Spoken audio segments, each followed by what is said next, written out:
Hi guys, welcome to my channel. Guys, आज की video में मैं आपको एक्सप्लेन करूंगा प्रोनाउन इट के बारे में। तो प्रोनाउन इट जो है एक बहुत यूज़फुल प्रोनाउन है जिसके काफ़ी यूज़ हैं, लेकिन आज की वीडियो में मैंने मात्र इसके 5 यूज़ लिए हैं which is very useful and helpful. तो गाइज, मैं चाहूँगा अगर आप इन पर कमांड पाना चाहते हैं तो इस वीडियो को पूरा देखें, स्किप ना करें, तभी आपको पूरा मैटर समझ में आएगा। तो चलिए आज की वीडियो शुरू करते हैं।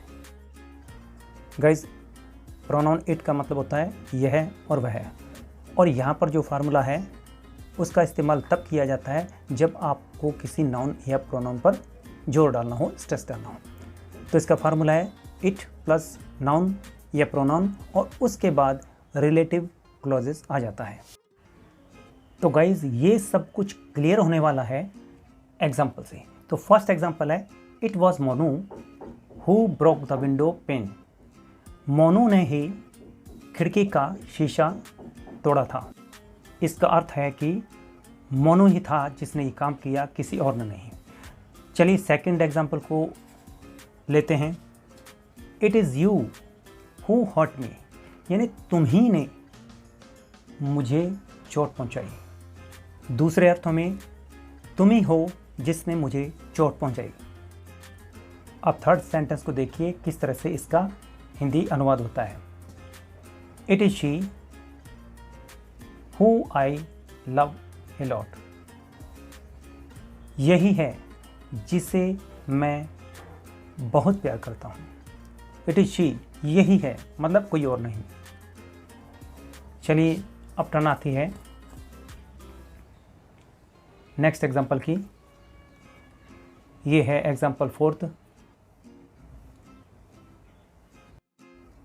इट के बाद इज़ या वॉज कोई भी आ सकता है अकॉर्डिंग टू नीड।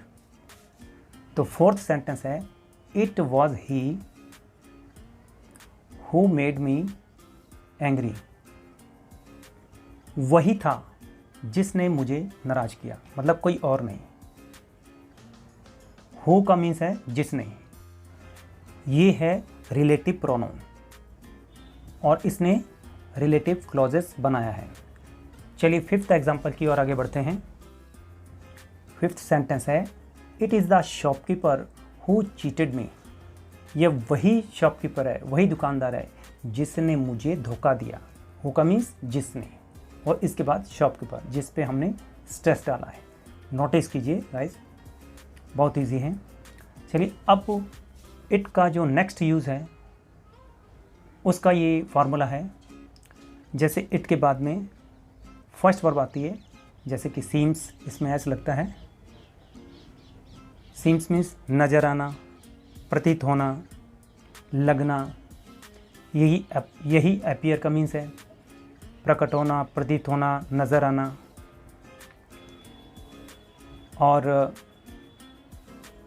और भी वर्ब है इसमें, जैसे कि लुक, नज़र आना, दिखाई देना, प्रतीत होना।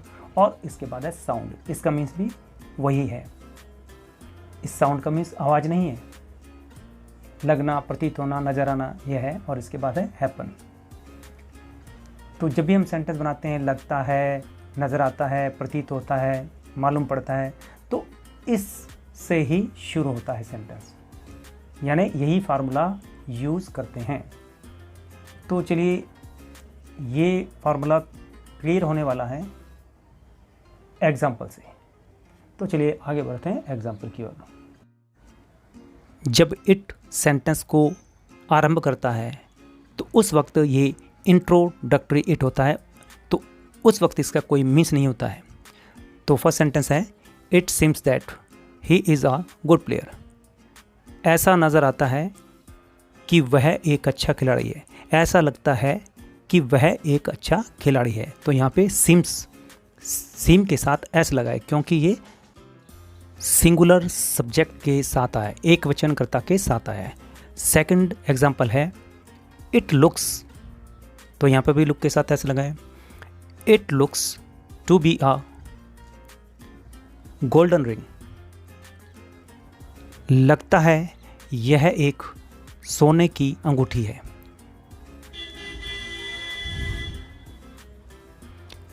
और अब टर्न आती है थर्ड सेंटेंस की। इट appears that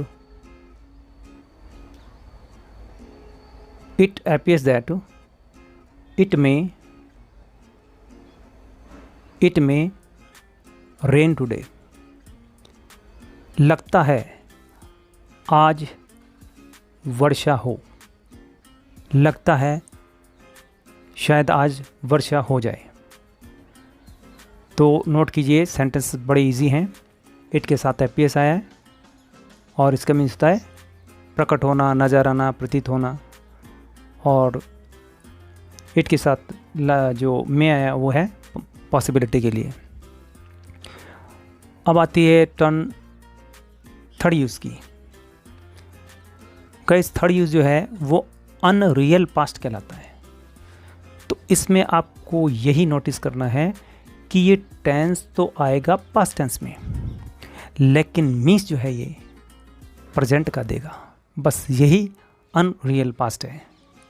एक बार फिर से देख लीजिए, अनरियल पास्ट जैसे it is time, subject plus second verb, ये इसका फार्मूला है।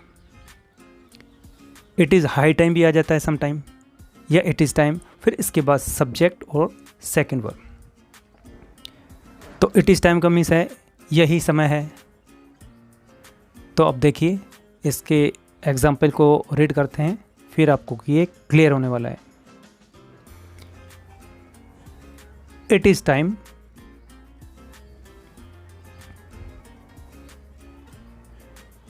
We prepared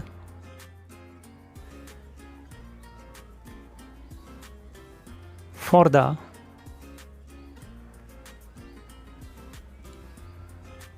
exam. It is time, यही समय है, we prepared for the exam, हमें परीक्षा के लिए तैयारी कर लेनी चाहिए। अब गाइज, आपने यहाँ पर ये नोटिस करना है कि ना तो शुड आया है ना ही मस्ट आया है, फिर भी कर लेना चाहिए। ये क्यों है? क्योंकि फार्मूले के अकॉर्डिंग यही समय है, हमें एग्ज़ाम की तैयारी कर लेना चाहिए। तो नेक्स्ट एग्जाम्पल है, it is time you searched for a job. यही समय है, तुम्हें काम तलाश लेना चाहिए। और जो थर्ड एग्जाम्पल है वो है, इट इज़ टाइम, एक बार गाइस फिर से बता दूं कि इट इज़ टाइम के बाद सबसे पहले सब्जेक्ट आएगा, उसके बाद सेकंड वर्ब है। It is time I changed my job. यही समय है, मुझे अपना जॉब बदल लेना चाहिए, काम बदल लेना चाहिए। गाइस, आई थिंक कि ये फार्मूला आपको समझ में आया होगा। तो चलिए, फोर्थ नंबर का जो यूज़ है इट का, वो जान लेते हैं। तो इसका ये फार्मूला है, इट्स नो गुड, या फिर इट्स नो यूज़। और इसके बाद आता है जेरंड, यानी कि वर्ब प्लस आईएनजी। इसमें यही फार्मूला है। तो इट्स नो यूज़ का मीन्स कोई फ़ायदा नहीं, व्यर्थ है, बेकार है, ये अर्थ आता है इसका। तो इस तरह का मीनिंग रहता है। तो ये देखिए, एग्जाम्पल से आपको समझ में आने वाला है। इसका काफ़ी यूज होता है इस फ्रेज का, ये सब फ्रेजेस कहलाते हैं। It's no good, it's no use, ये सब फ्रेजेस हैं। तो ये जो फर्स्ट एग्जाम्पल है वो है, इट इज़ नो यूज़। अब यूज़ के बाद जेरंड, वर्ब प्लस आईएनजी। It is no use doing this task. It is no use doing this task. इस काम को करने का कोई फ़ायदा नहीं है, यानी यह काम करना व्यर्थ है। सेकंड एग्जाम्पल है, it's no use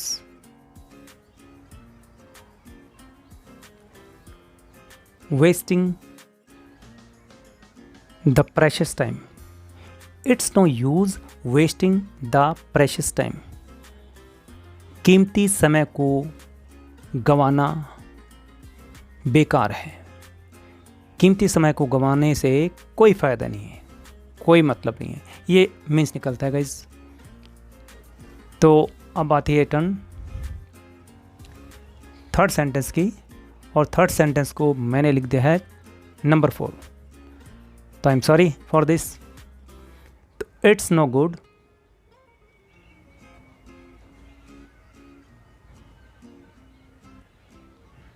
tell telling, यानी चुगली करने से कोई फ़ायदा नहीं है, यानी चुगली करना अच्छी बात नहीं।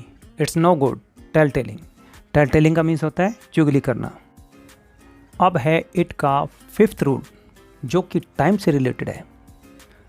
तो इसका फार्मूला है इट इज़ टाइम, यानी इसके बाद में टाइम डालना है। 2 years, 3 years, 4 years, 2 weeks, 3 weeks, इस तरह से जो भी टाइम आता है।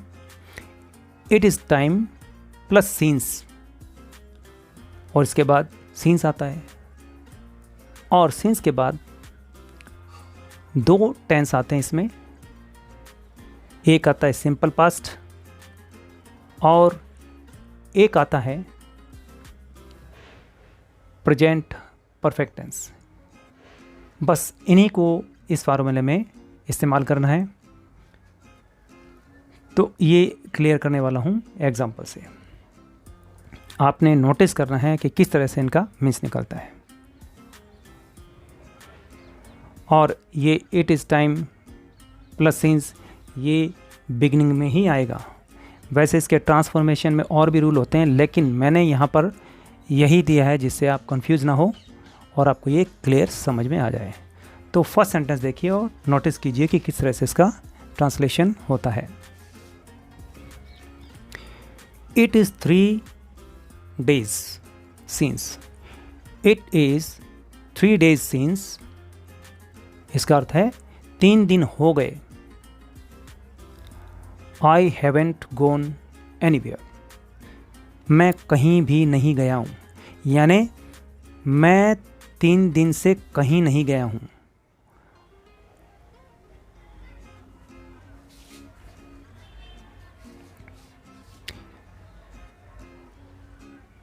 नेक्स्ट सेंटेंस है it's a long time since. It's a long time since, यानी काफ़ी समय हो गया, काफ़ी समय हो गया।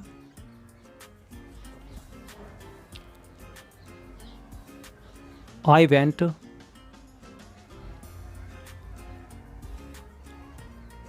went out of city। शहर से बाहर गए हुए मुझे काफ़ी समय हो गया, यानी मैं काफ़ी समय से शहर से बाहर नहीं गया हूँ। It's a long time since I went out of city. जो सेकंड सेंटेंस है वो I went out of city, ये पॉजिटिव सेंटेंस ही आएगा, स्टेटमेंट ही आएगा। थर्ड सेंटेंस देखिए इट्स 2 years सिंस, 2 साल हो गए। इट्स 2 years सिंस, 2 वर्ष हो गए। वी विजिटेड द ताज, यानी ताजमहल देखे हुए हमें 2 वर्ष हो गए, ऐसा बोलना है। ताजमहल देखे हुए हमें 2 वर्ष हो गए। तो गाइस इस टाइप के सेंटेंस आप काफ़ी बोलते हैं। तो आज की वीडियो में इतना ही है। सी यू नेक्स्ट टाइम।